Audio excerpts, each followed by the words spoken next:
Dans cette vidéo, je vais te donner tous mes tips safety, spécialement pour les filles, mais bien sûr tout le monde peut regarder. Je sais pas si on vit dans un monde qui est de plus en plus dangereux, mais en tout cas, ce monde est super dangereux. Et des fois, je vois des personnes ne pas du tout faire attention. Je pense que vous connaissez tous cette pote-là qui, on se demande encore comment ça se fait que cette personne soit en vie parce que cette personne ne fait pas du tout attention. Et moi, je connais trop de gens comme ça. Et j'ai pensé à plein de petits tips que j'ai envie de vous partager. Après ça, franchement, si vous n'êtes pas hyper safe, je crois que j'ai mal fait mon travail.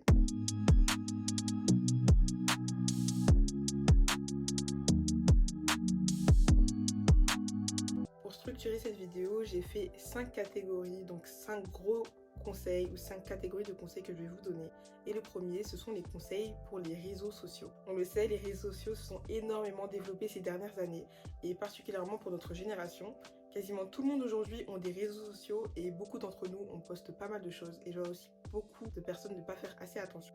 La première chose à laquelle vous devez faire attention, c'est à ne pas poster trop d'informations personnelles sur les réseaux sociaux. L'une des bases du hacking, c'est pas d'avoir des connaissances de ouf, c'est pas d'avoir des techniques sorties je ne sais où, c'est juste de récolter des informations que vous postez, que vous donnez, et avec ça, ils vous hackent, ils usurpent vos identités, ils font tout plein de choses parce que juste simplement vous donnez trop d'informations. Je vais vous donner un exemple très parlant, ça va être TikTok. Sur TikTok, tu vas faire une trend, il va falloir, tu sais, ta date de naissance pour trouver je ne sais pas quoi, là, tu sais, j'ai vu les chiffres Angel, number, etc. Du coup, par exemple, c'est un exemple, hein. Et dans cette trend-là, les gens mettaient toute leur date de naissance. Ok, puis tu vas faire un autre TikTok, ça va être autre chose, tu vas devoir, je sais pas, donner ton prénom et ton nom de famille pour voir si ça match avec ton crush, prénom, nom de famille.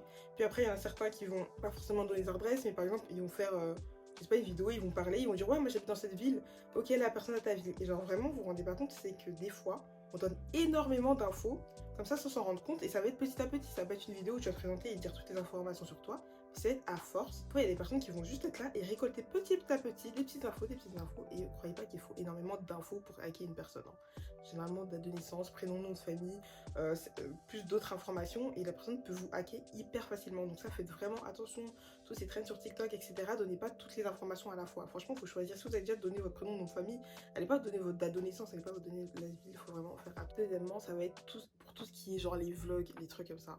Je vois énormément de personnes commencer à faire des vlogs et c'est trop cool, j'adore regarder des vlogs, donc vraiment faites-en si vous voulez en faire. Et genre faites attention à ce que vous montrez. Il y a des choses qu'on ne doit jamais montrer dans une vidéo, c'est déjà votre fenêtre.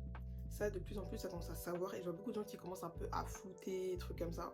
Mais il y a encore beaucoup de gens qui sont là, ils snap, ils se tournent, et puis on voit leur fenêtre, genre on voit par leur fenêtre, c'est hyper dangereux. Et pour vous donner un réel exemple, il faut savoir qu'il y avait une influenceuse, une grosse influenceuse, c'est-à-dire plus de 500K, et j'ai découvert que c'était ma voisine, tout simplement, à force de regarder, c'est la fille en question. Alors, elle fait un vlog dans le supermarché qui est juste à côté de chez nous, et elle dit ah, c'est trop bien, c'est un grand supermarché à 6 minutes de chez moi. Je suis en mode, bah moi aussi, il a 6 minutes de chez moi.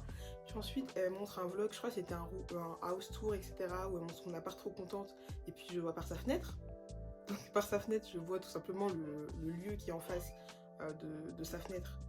C'est un lieu que j'ai reconnu directement parce que bah, j'habitais aussi à côté, et elle donnait comme ça plein de petites informations, et vraiment en deux même, enfin j'en étais déjà sûre avant, mais en 2-3 vidéos, j'ai pu savoir exactement l'endroit où elle habite. Parce qu'elle était tout simplement hyper imprenante, et tout ça n'a pas été fait dans une vidéo, et moi j'avais aucune mauvaise intention, heureusement bien sûr je l'ai jamais écrit nulle part et tout, mais vous vous rendez pas compte qu'une personne qui lui veut du mal, juste en regardant ses vlogs ou son contenu sur les réseaux sociaux, il peut savoir où cette personne habite. Vous faites des vlogs, déjà évitez de vlogger autour de chez vous, c'est-à-dire vous vloguez chez vous, sans montrer la fenêtre, ou juste en la foutant, on la montre pas, et puis vous vloguez dans l'endroit où vous allez aller. Mais le trajet en montrant en sortant de chez soi, c'est non.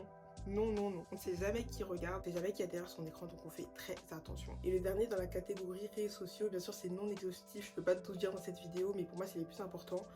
Ça va être vos clés. Ça, beaucoup de personnes n'y pensent pas forcément, mais on ne montre pas ses clés sur les réseaux sociaux. J'avais vu ça il y a un petit moment quand même, mais c'était des personnes, je crois que c'était quand, je crois que c'était un peu à l'époque où on a commencé à faire les house tours. Et du coup, souvent, les personnes en miniature, ils mettaient leurs clés comme ça. Et tu sais, pour faire la miniature. Les gens se rendent pas compte à quel point c'est juste dangereux. Parce que peut-être que vous, avec juste une photo d'une clé, vous savez pas quoi en faire, mais il y a des personnes sur cette terre, et des personnes malveillantes, parce qu'il y aura toujours des personnes malveillantes, qui vont réussir à copier votre clé rien qu'en voyant une photo ou une vidéo avec votre clé. Donc vos clés n'ont rien à faire sur internet, c'est super dangereux, faites très attention avec ça. Bon, j'espère que avec ces conseils t'es un peu plus safe pour les réseaux sociaux. Maintenant on va passer aux conseils concernant la voiture. Alors peut-être que tu n'as pas ton permis et ta voiture, mais en tout cas si tu l'as, je te conseille vraiment d'écouter, et si tu l'as pas, on sait jamais, tu pourras l'avoir plus tard, donc je te conseille quand même de rester. Le premier truc, et je suis désolée mesdames, mais on ne personnalise pas sa voiture.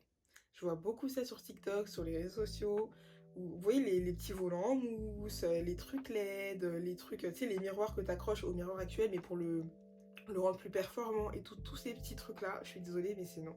Le max c'est vraiment le petit voilà, le petit truc que tu accroches au rétro. Et même franchement évite, ne personnalise pas ta voiture, c'est super triste, je le sais, mais c'est ainsi, parce que le fait de personnaliser ta voiture, notamment avec des trucs féminins, ça fait de toi une plus grande cible. C'est triste, je le sais, c'est super triste, mais je vois ça de plus en plus. Moi je voyais un truc il y a pas longtemps, c'était voilà, il y avait des codes pour les personnes, des personnes malveillantes, hein. Je ne sais pas exactement ce que ces personnes avaient l'intention de faire, mais en tout cas, ils avaient un sorte de codage, et c'est en France hein, que je parle, pour marquer un petit peu les voitures qui appartiennent à des femmes qui vivent seules. Donc je vous laisse imaginer quelle chose il peut faire avec cette information-là, mais je crois que c'était un petit bout de papier sur la portière ou je ne sais plus quoi. En tout cas, c'est vraiment pour vous dire que le fait de personnaliser votre voiture peut vraiment vous rendre une cible, parce que c'est juste plus facile pour eux de se dire ça appartient à une femme. Et je pense que je vous apprends rien si je vous dis qu'il y a de plus en plus de vols de voitures, de trucs comme ça.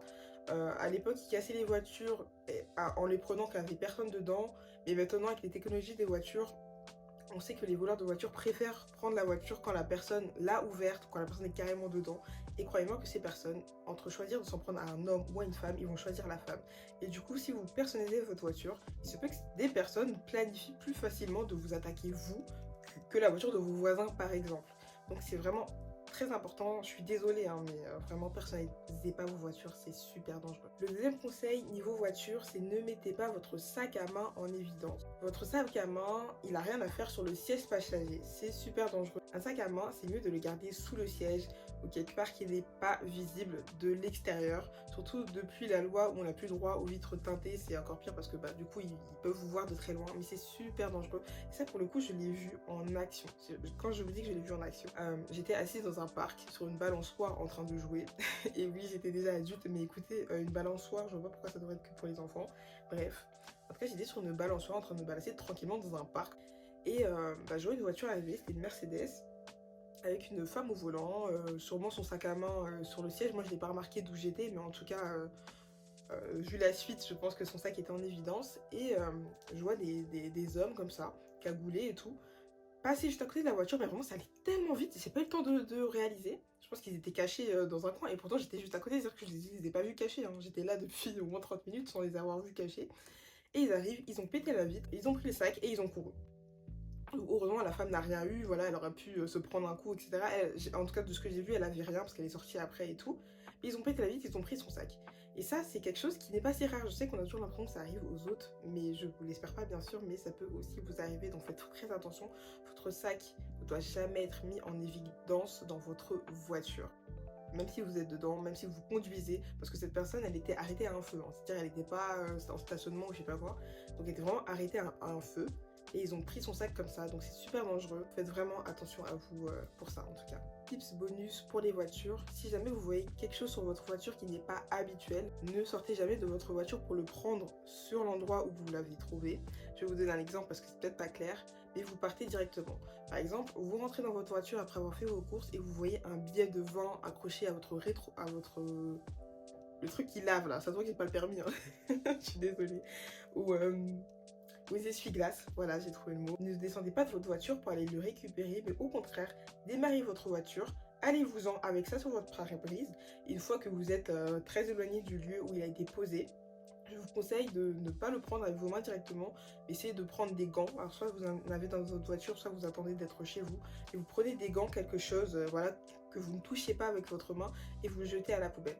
Même si c'est un billet, hein. Je sais ça fait mal. Des fois on va avoir un billet de 50 € on va se dire ok je vais le prendre. Non, non, non, vraiment. Faites très attention.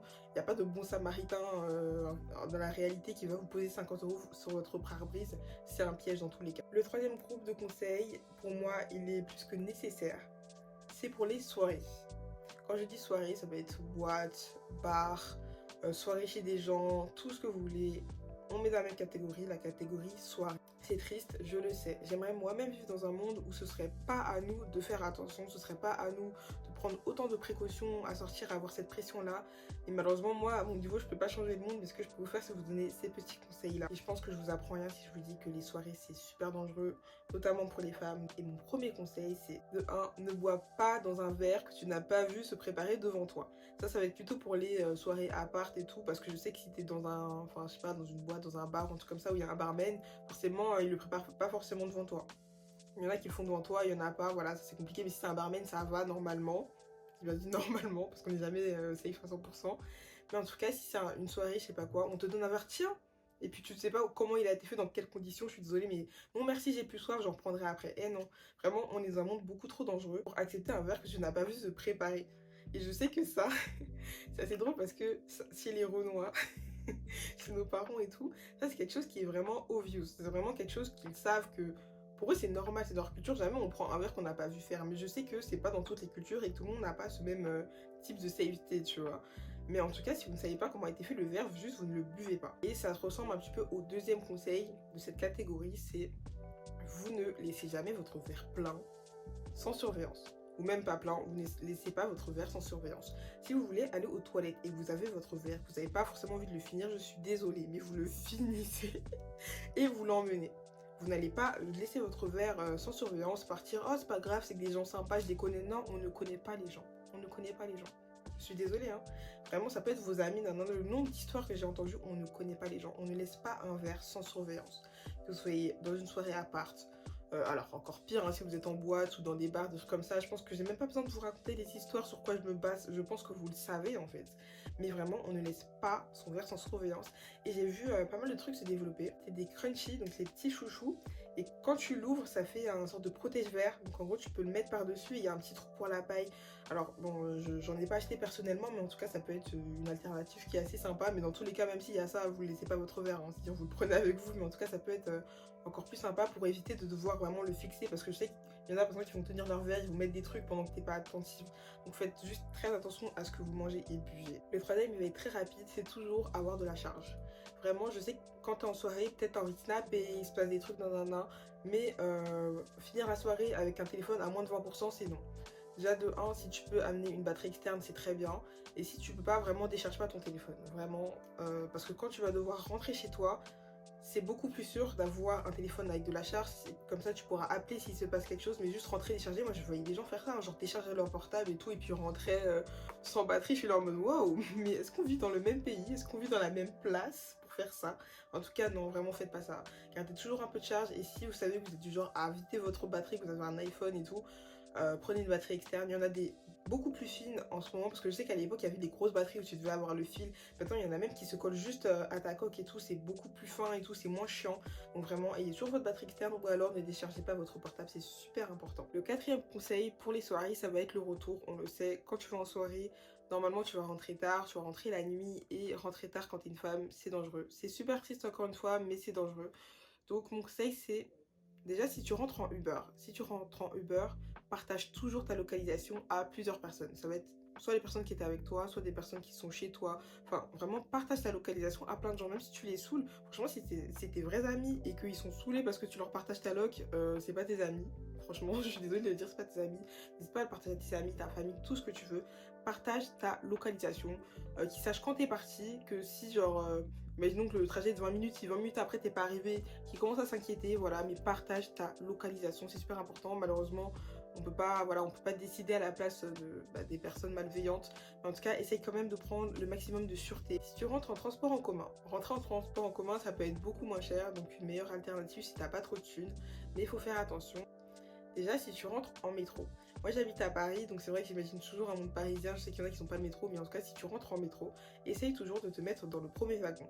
Dans le wagon où il y a le conducteur, parce que en cas de danger, normalement, tu devrais pouvoir toquer à sa cabine et à lui demander d'entrer avec lui. Alors, je sais que c'est quelque chose qu'on n'a pas envie de faire et que ça paraît même farfelu, parce que quand tu es dans le moment, tu n'y penses pas forcément, mais vraiment, si tu es vraiment dans un danger, normalement, tu devrais pouvoir toquer et rentrer rapidement dans sa cabine pour t'y cacher. Je sais, c'est super triste, mais vaut mieux faire ça quand même que de rester vraiment au fond du wagon où il n'y a vraiment personne qui puisse te venir en aide. Essaye de rester dans le premier wagon si tu rentres en métro. Maintenant, si tu rentres en bus, Alors bien sûr ça dépend des heures parce que je sais qu'au bout de certaines heures il n'y a pas forcément de bus et tout.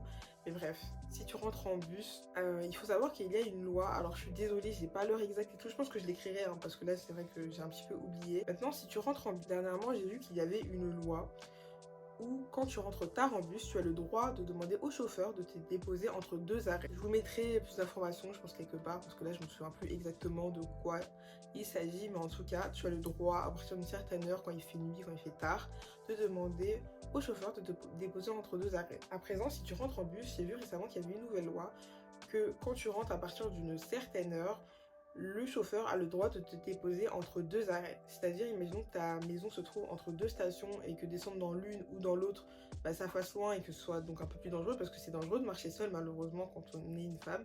Tu as tout à fait le droit de demander au chauffeur de bus de te déposer juste devant chez toi.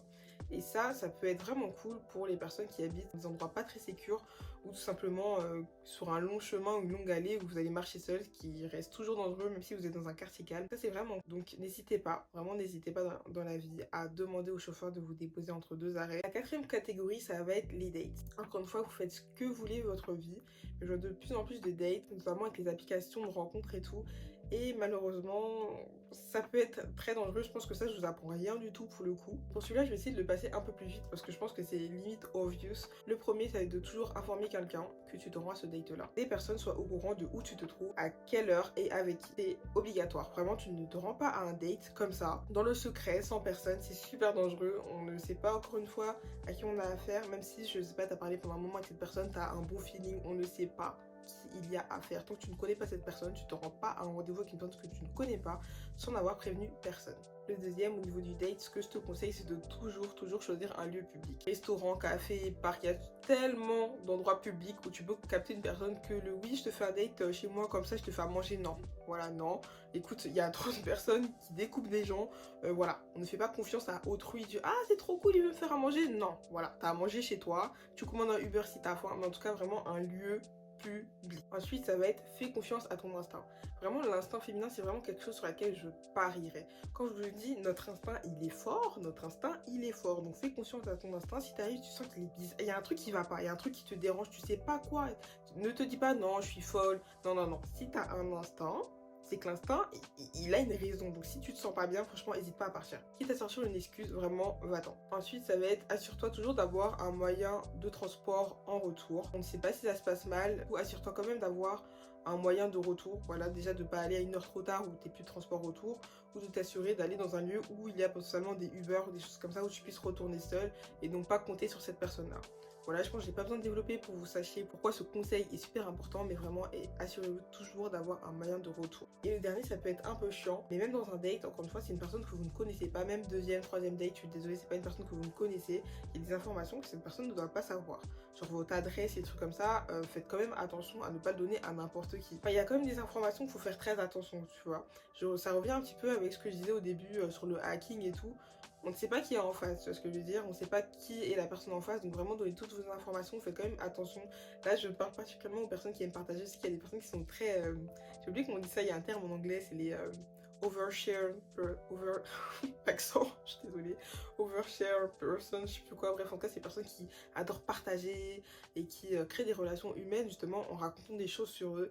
Donc voilà, ça peut être cool et tout, mais on ne sait pas qui est en face, vraiment, il y a trop de fous dans cette planète pour juste donner plein d'informations à une personne que vous ne connaissez pas. Donc faites vraiment attention à ce que vous dites. Et surtout votre adresse, c'est vraiment quand vous êtes vraiment sûr. L'adresse, ça se partage pas comme ça. La cinquième et dernière catégorie de conseils que je vais te donner, c'est pour les vacances. Je sais qu'on est en vacances, on a juste envie d'être en vacances littéralement et d'un peu tout oublier, etc. Mais parfois quand on est en vacances, on manque beaucoup de vigilance. Vu qu'on est un peu dans cette ambiance où on se dit on est à l'étranger, je sais pas, c'est dans le mood des vacances et des fois notre vigilance elle peut baisser, mais je suis désolée de te dire ça, mais c'est un petit peu l'inverse qui doit se passer. Parce que c'est un lieu que tu ne connais pas forcément, donc tu maîtrises pas les aspects sécurité de ce lieu-là. Étant parisienne, je sais ce qui est un peu plus dangereux à Paris, qu'il est un peu loin. Par exemple, je sais les quartiers dangereux, ce qu'un touriste ne saurait pas forcément. Par exemple, moi si tu me dis d'aller, je sais pas, il y a un GPS, il me dit il faut passer par de la Chapelle et il est 23 h. Moi, je sais que je le ferai pas. Un touriste le saurait pas, par exemple. Il entend la Chapelle, il sait pas ce que c'est, tu vois. et se peut que cette personne aille là-bas et descende. Pour vous donner un simple exemple. Donc faites très attention. Et l'un des premiers tips que je veux vous donner, c'est un tip que moi j'utilise. Malheureusement, je ne l'ai pas là dans mes mains parce qu'il est dans ma valise et que j'avais juste la flemme de sortir ma valise. C'est d'avoir toujours avec vous un petit locker. Alors, c'est pas ça le nom exact, mais en gros, c'est un petit bloqueur de porte. Vous voyez, un petit objet en métal. Je vous montrerai une photo de toute façon, je n'ai pas besoin d'expliquer. Et qui permet de bloquer la porte, du coup, de l'intérieur. En plus du verrou, parce que généralement il y a quand même un verrou dans les chambres d'hôtel, mais je vous conseille quand même d'avoir ce locker en plus, en sécurité en plus, ainsi que plein de petits tips. Je sais que c'est dommage d'être en vacances, on a juste envie de profiter, d'enjoy, mais on vit dans un monde tellement dangereux que vraiment faites attention. Et il y a toujours un truc pour bloquer votre porte en plus du simple verrou de l'hôtel. Ensuite, bon ça je vais le passer très très vite parce que ça on entend beaucoup parler, ça va être essayer de vérifier s'il y a des caméras cachées, notamment si vous allez dans les Airbnb. Il y en a tellement, il y en a vraiment trop. J'en ai vu qu'il y en a énormément déjà en Asie, mais pas que, vraiment ça développe de partout. Faites très très attention vraiment à ça. Donc je vous passerai les techniques de comment trouver, je pense que vous pouvez taper sur internet et les trouver très facilement, voilà. Je suis pas une experte dans ça et tout, mais faites très attention aux caméras cachées, il y en a 2 partout. C'est super triste, mais il y a des applications qui peuvent vous aider à les repérer. Si jamais vous avez un doute, n'hésitez pas à toujours voyager avec un petit rouleau de scotch noir. Vous le posez sur tous les trous qui vous paraissent potentiellement suspects. Vaut mieux être parano que ne pas l'être assez, vraiment. Vous le posez sur tous les petits trous et quand vous partez, vous les enlevez. Très simple. Et je vous épargne la technique de poser son doigt sur le miroir parce que je pense que vous le connaissez, mais voilà, c'est encore un tip. Le deuxième conseil, ça va être fais des recherches sur le lieu à laquelle tu veux voyager. Je sais, nous sommes la génération voyage. On est vraiment la génération où on veut vraiment voyager, aller partout, découvrir le monde, les lieux insolites et tout, mais fais attention où tu voyages. C'est pas parce que c'est un lieu touristique où il y a beaucoup de gens qui y vont tous les ans que c'est un lieu safe. Notamment si tu es une femme et encore plus si tu voyages solo ou juste entre femmes. Donc faites très attention, essayez quand même de faire des recherches. Si vous connaissez des personnes qui y sont allées, essayez de demander quand même des avis. C'est pas partout où on peut aller, je suis désolée de vous dire ça, mais c'est pas partout où on peut aller. Je sais qu'il y a des personnes qui ont fait des tours du monde, qui ont fait tous les pays, c'est très bien pour eux. Mais voilà, vaut mieux être trop sûr que pas assez. Je ne vais pas citer de pays ici parce que j'ai envie d'offenser personne, mais je pense qu'en tête vous avez quand même des idées. Voilà. Je pense que vous imaginez à quoi je pense. Mais voilà, on a entendu beaucoup d'histoires récemment.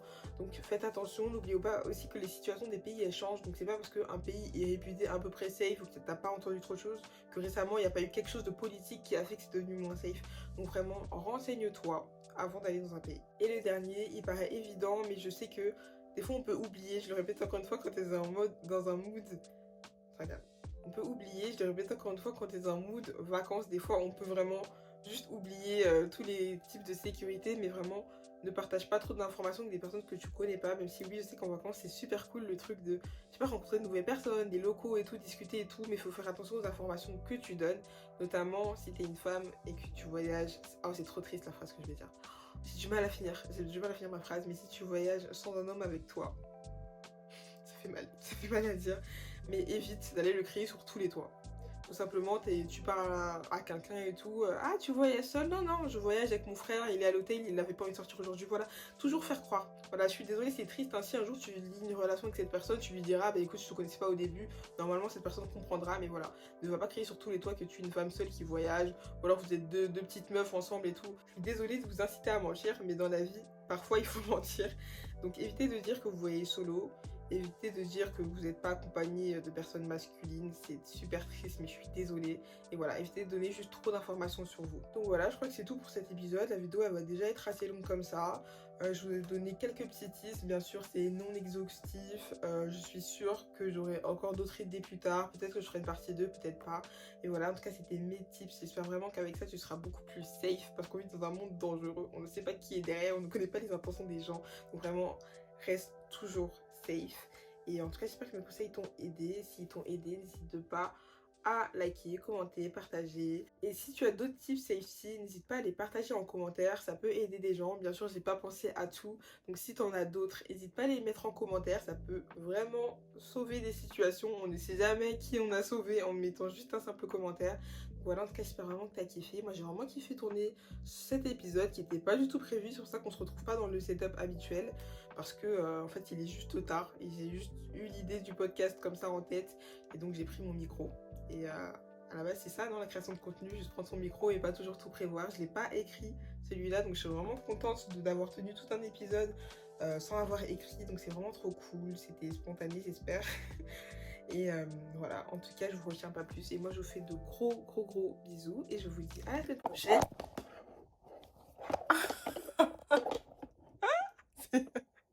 Je suis désolée, mon Dieu. Bon, c'est comme ça qu'on finit les trucs. Et je vous dis à la semaine prochaine, je vous fais de gros bisous. Je suis tellement messie, mon Dieu. Ah là là, c'est pas possible. Je vous fais de gros bisous. Bye bye. Oh, j'étais presque, les gars. Il restait même pas 30 secondes de vidéo sans que je fasse une catastrophe. Ah là là, j'en ai marre. Je vais dormir.